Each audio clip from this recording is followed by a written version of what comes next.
এমনকি এক পর্যায়ে মক্কা ছাড়তে বাধ্য করলো। মক্কা ছাড়ার পর কই শান্তি দিল? 9.5 বছরে 27টা যুদ্ধ করতে হলো, আর 47টা ময়দানে বাহিনী পাঠাতে হলো। কি করেছিলেন তিনি? তিনি শুধু একটা অপরাধী করেছিলেন ওদের নজরে। তিনি বলেছিলেন রব্বুন আল্লাহ, আরে রব বলেন আল্লাহ।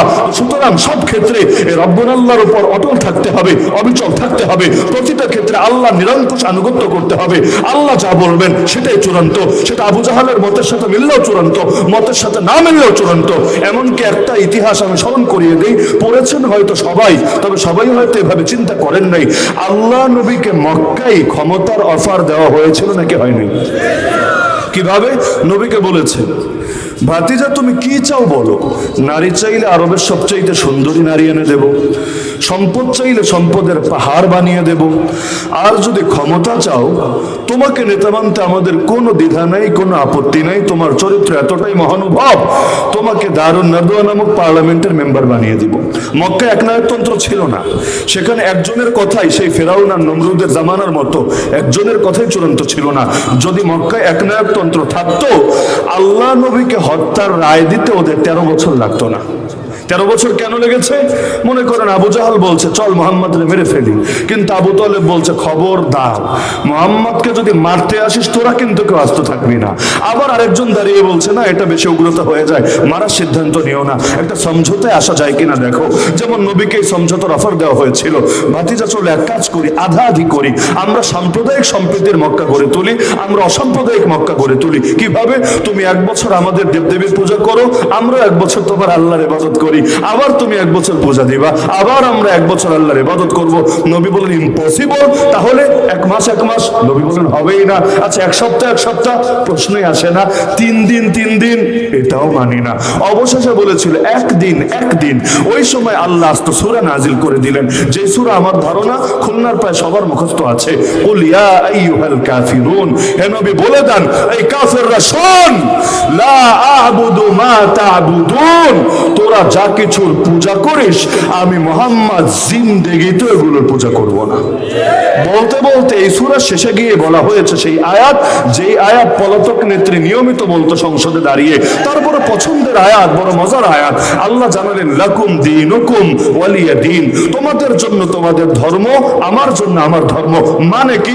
মানে বুঝতে চাইলে সূরার প্রেক্ষাপট দেখলেই চলে। আরে মানে ইন্ডিয়া থেকে আবিষ্কার করা লাগবে না, মানে এটা দিল্লির থেকে শিক্ষা হাসিল করে বলা লাগবে না, সূরার প্রেক্ষাপট দেখলেই বোঝা যায়। নবীকে অফার দেওয়া হয়েছিল ঈমান আর কুফরকে মিলিয়ে ফেলো, তাওহীদ আর শিরককে মিশ্রিত করে জগা খিচুড়ি রান্না করার চেষ্টা করো। কিন্তু আল্লাহ জানিয়ে দিলেন, নবী বলে দেন আরে তোরা থাকতে হবে ধর্ম নিয়ে, আমাকে থাকতে দে আমার ধর্ম নিয়ে। আমি মায়ের খেতে পারি, মাজলুম হতে পারি, অসহায় দিন কাটাতে পারি, তাই বলে আমার ধর্মকে তোদের কুফর আর শিরকের সাথে আর জাহেলিয়াতের সাথে মিশ্রিত করে বিকৃত করতে পারি না, ধর্মকে বরবাদ করতে পারি না, ধর্মকে জগা খিচুড়িতে পরিণত করতে পারি না। আরে তোরা তোদেরটা নিয়ে থাক, আমার উপর তোদেরটা চাপাতে আসিস না। তাহলে যেই আয়াত ছিল ঈমান রক্ষার আয়াত, ওই আয়াতকে বানিয়ে দেওয়া হয়েছে ধর্ম নিরপেক্ষতাবাদের আয়াত। কোরআন দিয়ে সেকুলারিজমের দলিল, কোরআন দিয়ে শিরিকের দলিল, কোরআন দিয়ে কুফরের দলিল। এটা যদি কোরআনের সামনে অবমাননা না হয়, অবমাননা কাকে বলে? তাহলে এই যে আল্লাহ নবীকে মক্কায় ক্ষমতার অফার দেওয়া হয়েছিল, নিলেন না কেন? একটা জটিল প্রশ্ন। নবীর দুয়ারে এসে ক্ষমতার অফার দেওয়া হচ্ছে, মুহাম্মদ তুমি চাইলে নেতা মেনে নেব, রাজি হলেন না কেন? আপনি হলে তো হতেন, আমি হলে হয়তো হতাম, নবী হলেন না কেন? এটা যদি বুঝে ফেলেন, এই যে তাওহীদ আর শিরকের সংঘর্ষের গুরুত্বপূর্ণ যে পয়েন্টটা আমি ফোকাসে আনতে চাচ্ছি, আরো বেশি ক্লিয়ার হতে পারবেন ইনশাআল্লাহ। নবী হন নাই এজন্য, হ্যাঁ এই ব্যাখ্যা দিয়ে লাভ নাই যে আল্লাহ নবী তিনি ক্ষমতা চান নাই, তিনি পাওয়ার চান নাই। অবশ্যই পাওয়ার চেয়েছেন। পাওয়ার যদি না চান মদিনায় গিয়ে পাওয়ার কেন গ্রহণ করেছেন? তখন কেন আমিরুল মুমিনিন তিনি হয়েছেন? পাওয়ার অবশ্যই লাগবে। ইসলামের পক্ষে পাওয়ার ব্যয় হবে না তো কুফরের পক্ষে পাওয়ার ব্যয় হবে নাকি? হকপন্থীদের পাওয়ার থাকবে না তো কি বাতিলপন্থীদের পাওয়ার থাকবে নাকি? আরে যারা কোরআন সুন্নাহ চেতনা ধারণ করে ওদের যদি পাওয়ার না থাকে, তাহলে তো দিল্লিবাদীরা ওদের পাওয়ার দিয়ে এদের নাম নিশানা মুছে ফেলার চেষ্টা করবে। পাওয়ার তো লাগবেই। সিংহের পাওয়ার না থাকলে শিয়ালি রাজায় পরিণত হবে, আর সিংহের যদি পাওয়ার থাকে হুঙ্কার দেওয়া মাত্র শিয়াল মামারা ল্যাজ গুটিয়ে পালাতে বাধ্য হবে। পাওয়ার লাগে। এজন্য আমাদের ইমামরা লিখে গিয়েছেন আস-সাইফু ইউইনু আলা ফাহমিল হক, তরবারি হক বুঝতে সাহায্য করে। কারো কাছে একটু জটিল মনে হতে পারে, যাদের কাছে জটিল মনে হবে 28 নম্বর পারার সর্বশেষ পৃষ্ঠা সূরা হাদীদের আয়াতটা দেখে নিতে পারেন। ওয়া আনজালনাল হাদীদ ফীহি বাসুন শাদীদ ওয়া মানাফিউ লিন-নাস ওয়া লিয়ালামাল্লাহ মান ইয়ানসুরুহু ওয়া রাসূলুহু বিল গায়ব। আল্লাহ বলেন, আর আমি নাজিল করেছি লোহা। লোহা লোহা কিন্তু নাজিল হয় না, লোহা তো মাটির নিচ থেকে আসে, নাকি আসমান থেকে নাজিল হয়? লোহা যদি নাজিল হতো মাথা আর কারো আস্ত থাকতো না। বৃষ্টি নাজিল হয়, বৃষ্টির সাথে সাথে ওই শিলা মানে এক শ্রেণীর পাথর এগুলো নাজিল হয়, লোহা নাজিল হয় না। লোহা নাজিল হলে উপায় ছিল আমাদের, কিন্তু আল্লাহ ওই শব্দ ব্যবহার করছেন, আর আমি লোহাকে নাজিল করেছি। মূলত এটা উপর থেকে পড়ে নাই, উপর থেকে নিচে নামানোকে নাজিল করা বলে। তো আল্লাহ এই শব্দ কেন ব্যবহার করেছেন? এই শব্দ ব্যবহার করেছেন তিনি যে কোরআন নাজিল করেছেন, ওই কোরআনের সাথে এর একটা বাহ্যিক রূপক সাদৃশ্য দেখানোর জন্য।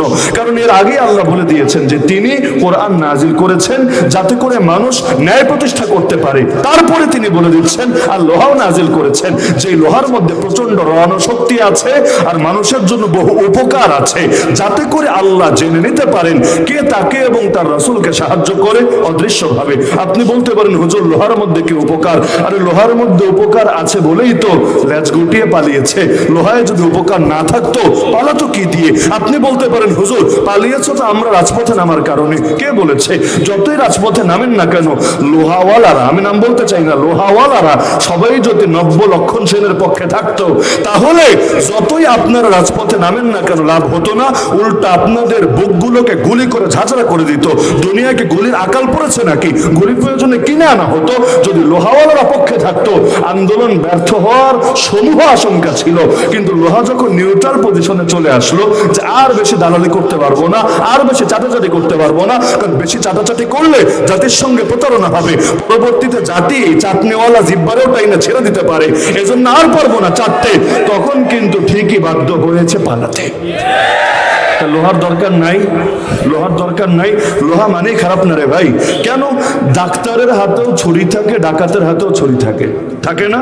আমি কিন্তু একটু সফট করে বলছি, আমি নর্মালি এত সফট করে বলি না, কিন্তু আগে বলেছি না যে খুলনা আসলাম যেহেতু প্রথমবার, একটু সফট করেই বলি। প্রথম সাক্ষাতে বেশি কষ্ট দিতে নাই, না হলে আবার বদদোয়া টদদোয়া দিবেন আশঙ্কা আছে। ডাক্তারের হাতেও ছুরি থাকে, ডাকাতের হাতেও ছুরি থাকে। দেখতে উভয়টা একরকম হতে পারে, কিন্তু আসলে কি দুই ছুরি এক? ডাকাত ছুরি দিয়ে কোপানো লাগবে না, জাস্ট যদি দেখায় আপনাকে রাস্তায় এই যে মাহফিল থেকে ফিরবেন 12টার সময় এক চিপা গল্লিতে যদি বের করে খালি দেখায়, দেওয়া লাগবে না মায়ের, সারা জীবন যতবার মনে পড়বে দিল থেকে বদদোয়া বের হয়ে আসবে।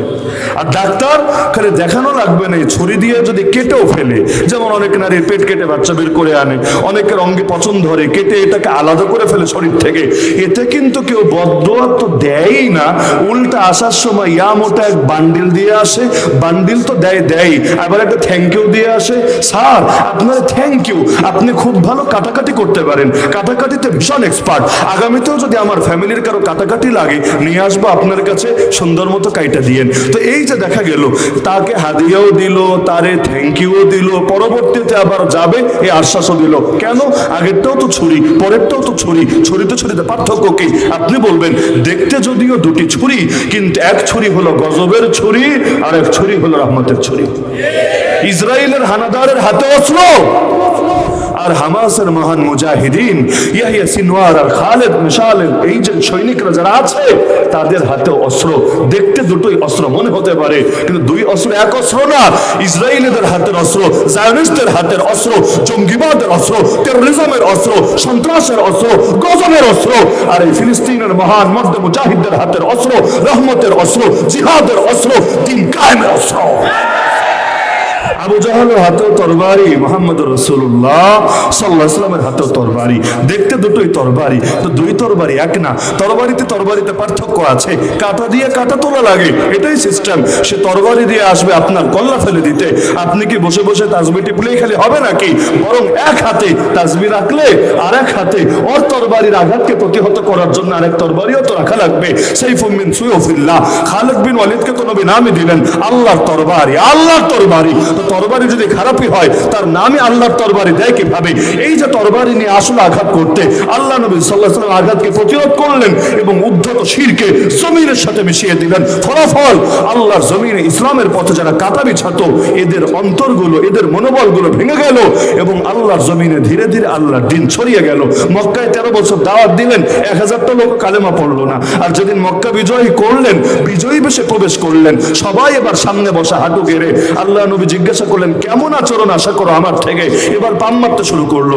আখুন কারীম, অবনু আখিন কারীম, কত ভালো ভাই আপনি, আর কত একজন ভালো ভাইয়ের পুত্র, মানে আপনার মতো ভালো, আপনার মতো মহানুভব, আপনার মতো মর্যাদাবান, আপনার মতো কিউট ব্রাদার হয় নাকি আমাদের? আরে আপনি আমাদের উপর বেশি উগ্রতা দেখায়েন না, একটু দয়া করেন, একটু মায়া করেন। আপনিও ভালো, আপনার আব্বাও ভালো। এত ভালো এতকাল ছিল কোথায়? এতকাল মায়ের সময় মনে থাকে নাই, জুলুমের সময় মনে থাকে নাই? আরে বৃদ্ধা নারী সাহাবী সুমাইয়াকে যখন শহীদ করেছে আবু জাহাল নিজের হাতে লজ্জাস্থানে, তার লজ্জাস্থানে বর্ষা দিয়ে এমন জোরে আঘাত করেছে, জায়গায় তরপাতে তরপাতে সুমাইয়া রাদিয়াল্লাহু আনহা ইন্তেকাল করেছেন, শাহাদাত বরণ করেছেন। তখন মনে পড়ে নাই আল্লাহ নবী ভালো, আল্লাহ নবীর পিতা ভালো না, তখন মনে পড়ে নাই। কিন্তু এখন জানে উল্টা পাল্টা যদি কিছু বলে মক্কার অলি গলি ওদের রক্তের বন্যা প্রবাহিত হবে। এবার পাম মারতে শুরু করলো। নবী বললেন, ঠিক আছে যাও, আমি তোমাদেরকে সে কথাই বলবো যে কথা নবী ইউসুফ তার ভাইদেরকে বলেছিল। কি কথা? লা তাসরিবা আলাইকুমুল ইয়াউম আনতুমুত তুলাকা, তোমাদের উপর কোনো অভিযোগ নাই, তোমরা সবাই মুক্ত, সবাই স্বাধীন। এই ক্ষমাটা কিন্তু 8 বছর আগেও করতে পারতেন। মক্কা থেকে যখন বের হয়ে যাচ্ছেন ওই সময় ক্ষমার ঘোষণা দিয়ে যেতে পারতেন। তখন দিলে কাজ হতো না, তখন বলতে পারে না, দুর্বল, অসহায়, ও আবার ক্ষমা করে। তখন ক্ষমাকে উদারতা হিসাবে দেখতো না, মহানুভবতা হিসাবে দেখতো না, ক্ষমাকে দেখতো দুর্বলতা হিসাবে।